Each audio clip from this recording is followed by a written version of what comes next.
Alexandre Chaptal, je suis ostéopathe au cabinet B et aujourd'hui nous allons voir des exercices pour soulager une entorse de genou.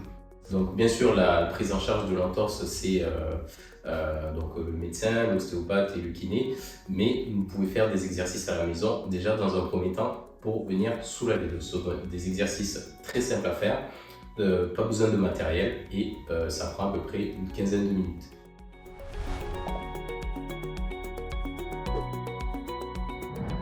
Pour ce faire, donc, ça va se diviser en 3 phases. La première phase, ça va être une phase qui va être juste après l'entorse, c'est-à-dire que ça va durer à peu près 4-5 jours qui suivent l'entorse. Ensuite, ça sera la semaine suivante sur la deuxième phase et sur la 3e, 4e semaine, ça sera les prochaines phases.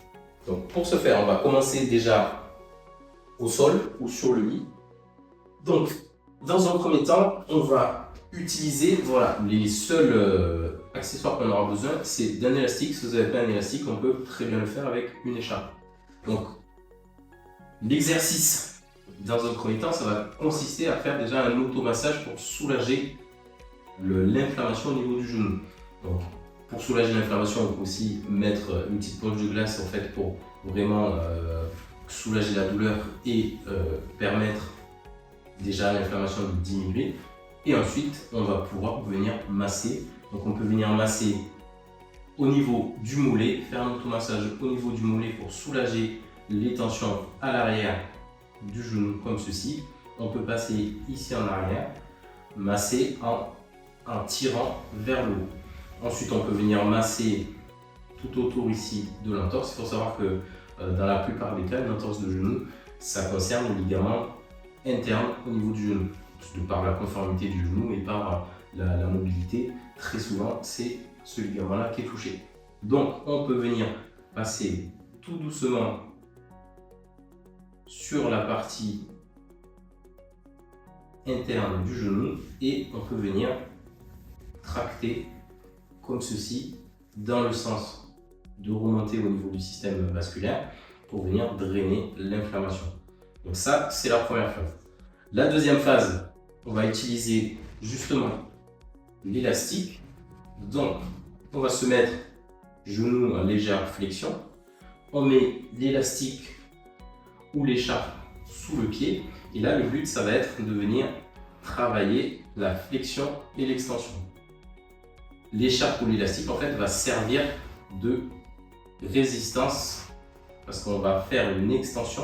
Donc, dans l'entorse, il est très souvent difficile d'aller en extension complète. Donc on va juste venir jusqu'à votre maximum, par exemple ici, et tout en résistant avec l'élastique. Et on va venir tirer pareil en résistance. Donc quand on vient en flexion, on tracte l'élastique vers soi et on pousse légèrement le pied vers le bas. Et on vient en flexion avec le genou. Et après, quand on va venir en extension, on maintient l'élastique, on vient pousser légèrement et on fait ça une dizaine de fois.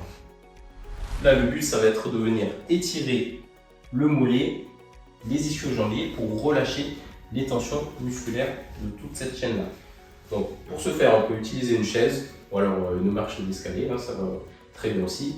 On pose la jambe sur la chaise, donc on se rapproche un petit peu pour pas être trop loin, c'est-à-dire que si on va être trop en flexion, on risque de se faire mal et d'être en instabilité. Donc on se rapproche bien, on vient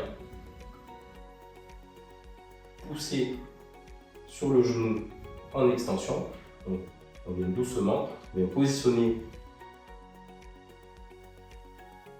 le talon sur la chaise, on vient pencher légèrement le dos en avant et on va sentir vraiment l'étirement au niveau du mollet et ici des ischio-jambiers.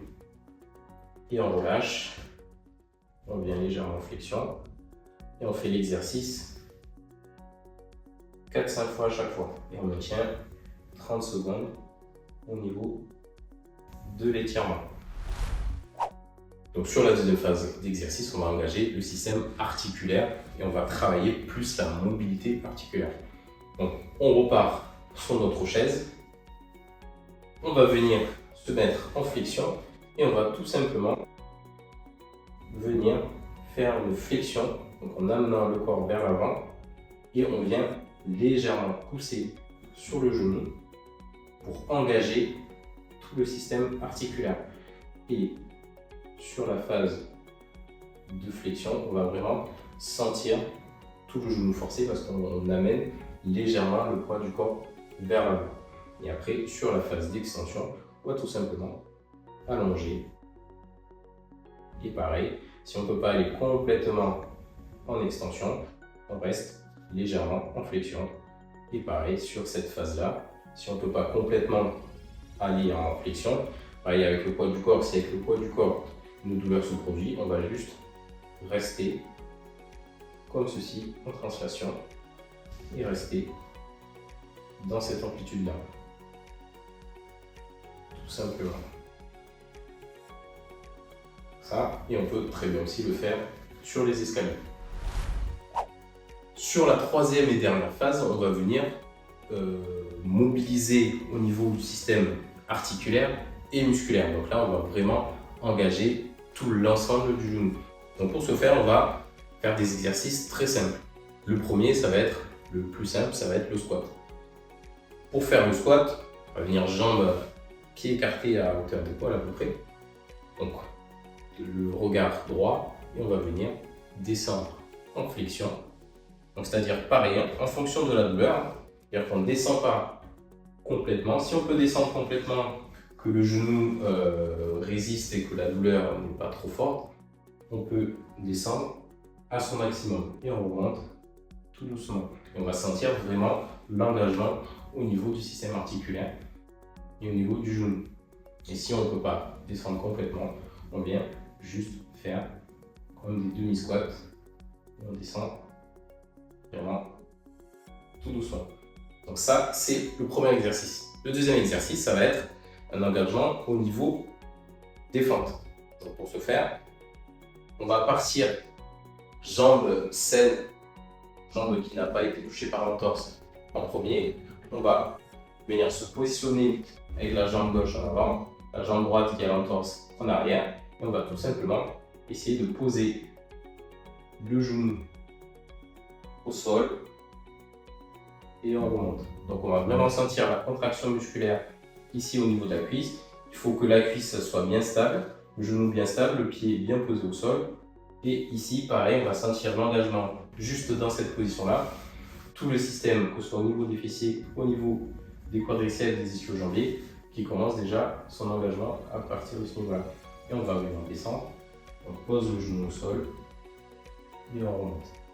Donc ça, il faudra vraiment attendre que le genou ne fasse plus mal parce que là, on vient vraiment créer on va dire une contrainte musculaire assez importante parce qu'on utilise le poids du corps. Il ne faut pas qu'il y ait une douleur ou quoi que ce soit. Il faut que le genou soit encore gonflé. Dans ce cas-là, on reste sur les premières et deuxième phases qui vont durer, au lieu de durer 5 jours, ça peut durer jusqu'à une dizaine de jours.